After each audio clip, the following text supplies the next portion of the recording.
मऊगंज में कलेक्ट्रेट से महज 50 मीटर दूर चल रहा था मिट्टी मिली धान का बड़ा खेल। 300 बोरी जब्त, लगभग हजारों कुंटल धान खरीदी केंद्रों में भेजी जा चुकी है। सूत्रों की मिली जानकारी के अनुसार घोटाले के तह तक एक नजर।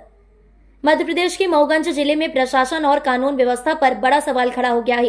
कलेक्ट्रेट कार्यालय से मात्र 50 मीटर की दूरी पर कौशल गुप्ता के घर से तहसीलदार ने छापा मारकर 300 बोरी खाकरा और मिट्टी मिली हुई धान जब्त की है। यह घोटाला वर्षों से चल रहा था, लेकिन प्रशासन को इसकी भनक तक नहीं लगी।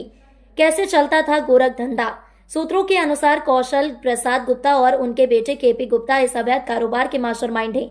रात 10 बजे से लेकर 2 बजे तक खाकरा वाली धान में मिट्टी और बालू मिलाकर उसका वजन बढ़ाया जाता था। फिर इसे बोरियों में भरकर ट्रैक्टर और पिकअप वाहन से समितियों में भेजा जाता था। इस पूरी प्रक्रिया को इतनी चालाकी से अंजाम दिया जाता था कि आसपास के लोगों और प्रशासन को कानो कान खबर नहीं होती। यह खेल बड़े पैमाने पर किसानों की मेहनत और सरकारी धान को चूना लगाने के लिए रचा गया था। भ्रष्टाचारियों की साजिश और प्रशासन की अनदेखी। सूत्र बताते हैं कि यह घोटाला प्रशासन के कुछ भ्रष्ट अधिकारियों और समितियों की मिलीभगत से चल रहा था। आश्चर्य की बात तो यह है कि जब किसानों की धान की खरीदी केंद्र पर हर स्तर पर जांचा परखा जाता है, तो इतनी बड़ी मात्रा में मिलावटी धान समितियों तक कैसे पहुंच रही थी?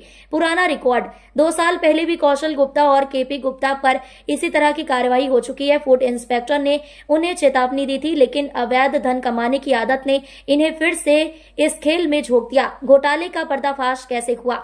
इस घोटाले का खुलासा तब हुआ जब कुछ जागरूक पत्रकारों ने इस गोरख धंधे का वीडियो बनाकर वायरल कर दिया। वीडियो सामने आते ही तहसीलदार ने कार्रवाई की और मौके से 300 बोरी मिट्टी और खाकरा मिली हुई धान जब्त कर पंचनामा तैयार किया। सोचने वाली बात, प्रशासन पर सवाल।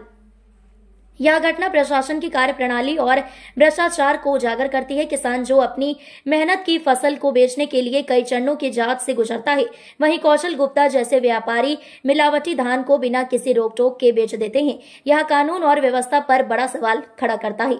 क्या होगा अगला कदम? तहसीलदार ने मौके पर कार्रवाई कर दी है, लेकिन असली सवाल यह है कि क्या इस बार दोषियों को सख्त सजा मिलेगी? क्या प्रशासन इस घोटाले में लिप्त सभी अधिकारियों और कर्मचारियों पर कार्रवाई करेगा? कानून व्यवस्था पर एक तमाचा। मऊगंज की यह घटना देश में व्याप्त भ्रष्टाचार और प्रशासनिक लापरवाही का प्रतीक बन चुकी है। ऐसे में यह देखना जरूरी है कि जय जवान जय किसान का सपना कब साकार होगा। क्या अब भी जागेगा प्रशासन? तो आपके द्वारा एक व्यापारी के घर में कार्रवाई की गई है, क्या था पूरा मामला?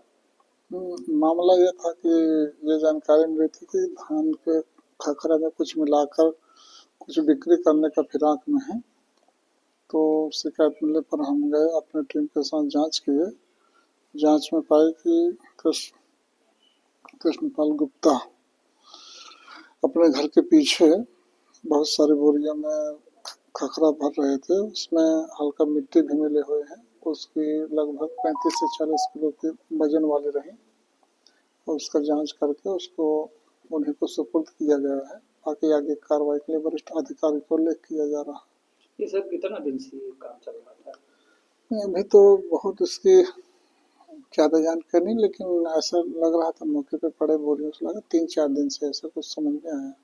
सर ऐसे लोगों पर FIR क्यों नहीं की जाती है? ये अब हमने अपनी ओर से अनुशंसा करा, हमारे वरिष्ठ अधिकारी जो भी होगा समुचित कार्रवाई करेंगे। इनके ऊपर एक बार पहले भी ऐसा मामला आया था?